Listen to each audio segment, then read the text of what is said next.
अस्सलाम वालेकुम। Fourth year class.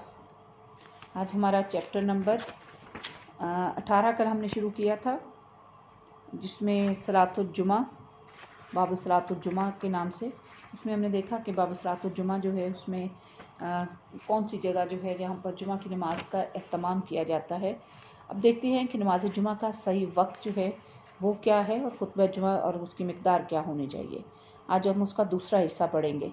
बिस्मिल्लाहिर्रहमानिर्रहीम। व मिन शराइतिहा, और इसकी शर्तों में से जो शर्त एक है अल वक्तु, वक्त है, फ़तसीहु, बस सही होना, फ़ी में वक्त ज़ुहरी, ज़ुहर के वक्त में। और इसकी शर्तों में से एक वक्त है और इसका सही वक्त जो है वो कौन सा वक्त है? वक्त ज़ुहरी, ज़ुहर का वक्त है। वला तसीहु, और नहीं सही होता बादहु, इसके बाद, और इसके बाद ये इसका कोई वक्त जो है वो सही नहीं होता। अहनाफ के नज़दीक जुमा के लिए सिर्फ ज़ोर का वक्त ही सही है, इसके बाद इसका सही वक्त नहीं है। अलबत्ता अहादीस में ज़ोहर की निस्बत जुमे की ताख़ीर से अदायगी साबित है, लेकिन जुमा बहरहाल ज़ोहर के वक्त में ही होना चाहिए। एक और हदीस में नबी करीम सल्लल्लाहु अलैहि वसल्लम का मामूल जुमा यूँ बयान हुआ है कि रसूल करीम सल्लल्लाहु अलैहि वसल्लम उस वक्त जुमा पढ़ते थे जब सूरज झुक जाता था। और बाज़ अहादीस में ज़ोहर की निस्बत जुमा जल्दी पढ़ने का भी आया है। मसलन सुहेल बिन साद रज़ी अल्लाह ताला अन्हु फरमाते हैं, हम जुमा के दिन दोपहर का आराम किया करते और खाना नमाज जुमा के बाद खाया करते थे। जो इससे ये भी है कि थोड़ा आराम करके फिर उसके बाद उसको जुमा की नमाज को शुरू किया जाता था। ज़ोहर से जल्दी और ताख़ीर वाली अहादीस में तत्बीक यूँ दी जा सकती। तत्बीक से मुराद ये है कि दोनों जो औकात हैं उनको लेके दरमियाना एक वक्त निकालना, कि मौसम सरमा में जुमा जल्दी और मौसम गर्मा में जुमा देर से पढ़ना चाहिए।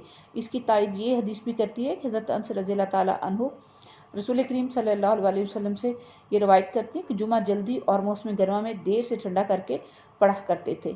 इस बारे में मौलाना यूसुफ इस्लाही साहब भी लिखते हैं कि ज़ोहर के वक्त के पहले भी जुमा दुरुस्त नहीं, अगर नमाज जुमा के पढ़ने के दौरान में ज़ोहर का वक्त हो जाता है तब भी नमाज फासिद हो जाएगी और नमाज जुमा की कज़ा भी नहीं होगी। वमिन शराइतिहा, और इसकी शर्तों में से अल खुतबतु, एक शर्त जो है वो खुतबा भी है, कबल सलाती, नमाज से पहले।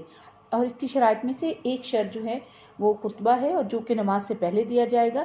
यख्तुबुल इमामु, और इमाम खुतबा देगा, खुतबतैनी, दो खुतबे, यफसिलु, जिसमें फासला करेगा, बैनहुमा, इन दोनों के दरमियान, बिकादतिन, साथ बैठना, व यख्तुबु, और खुतबा देगा, कायमन, खड़े होके, अलत तहारती, पाकीज़गी की हालत में। इमाम जो है वो दो खुतबे देगा और इनके दरमियान बैठकर वक्फा करेगा और खुतबा खड़े होकर और पाकीज़गी की हालत में देगा।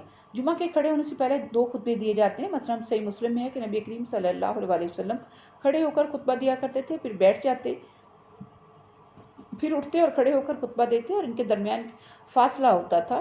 खुतबा जुमा बावजू और खड़े होकर देना सुन्नत है, जबकि बेवजू और बैठकर खुतबा देना मकरूह लेकिन हो जाता है। इसकी वजह यह है कि खुतबा जो है उसका बुनियादी मकसद वाज़ो तज़कीर है, यानी अल्लाह का ज़िक्र करना या उसकी नसीहत करना, और ये मकसद बैठकर या बिला तहारत खुतबा देने से भी हासिल हो सकता है। इसलिए किसी इस किस्म के खुतबे को अगरचे मकरूह तहरीमी करार दिया गया है, लेकिन खुतबा बहरहाल हो जाएगा। खुतबा में ज़रूरी यह है कि इमाम दो खुतबे दे और एक खुतबा देने के बाद कुछ देर के लिए बैठ जाए और फिर उसके बाद दूसरा खुतबा शुरू करे। हज़रत जाबिर बिन समरा रज़ी अल्लाह ताला अन्हु से रिवायत है कि रसूल खुदा सल्लल्लाहु अलैहि वसल्लम दो खुतबे पढ़ा करते थे और इनके दरमियान बैठ जाते थे। इस हदीस की वजह से हुनफा ने क़याम जो है वो ज़रूरी करार दिया। दो खुतबों के दरमियान बैठना इमाम शाफ़ी रहमतुल्लाह अलैहि के नज़दीक भी वाजिब है और तमाम जितने भी उलमा हैं उनके नज़दीक भी एक सुन्नत है। बहरहाल दो खुतबों के दरमियान वक्फ़ा करने पर सबका इत्तफ़ाक़ है। फ़इन तसरा, फिर अगर इक्तफ़ा कर लिया या मुख्तसर कर दिया, अला ज़िक्रिल्लाही, अल्लाह के ज़िक्र के साथ, अल्लाह ताला ज़िक्रिल्लाही ताला, अल्लाह ताला के ज़िक्र पर ही उसको मुख्तसर किया, जाज़ा, तो फिर भी जायज़ है। इंदा अबी हनीफ़ा, इमाम अबू हनीफ़ा रहमहुल्लाह, अल्लाह ताला उन पर अपनी रहमत फरमाए। वकाला, और उन दोनों ने कहा, साहिबीन, जिससे इमाम मोहम्मद और इमाम यूसुफ मुराद हैं, ला बुद्दा, ज़रूरी नहीं, मिन ज़िक्र तवीलन, लंबा, युसम्मा, जिसको नाम दिया जाए। इमाम अबू हनीफ़ा के नज़दीक तो ये जायज़ है कि सिर्फ अल्लाह के ज़िक्र पर ही किनात की जाए, लेकिन इमाम यूसुफ और इमाम मोहम्मद जो हैं उनके नज़दीक लंबा ज़िक्र जो है वो ज़रूरी है, जिसको खुतबे का नाम दिया जाए।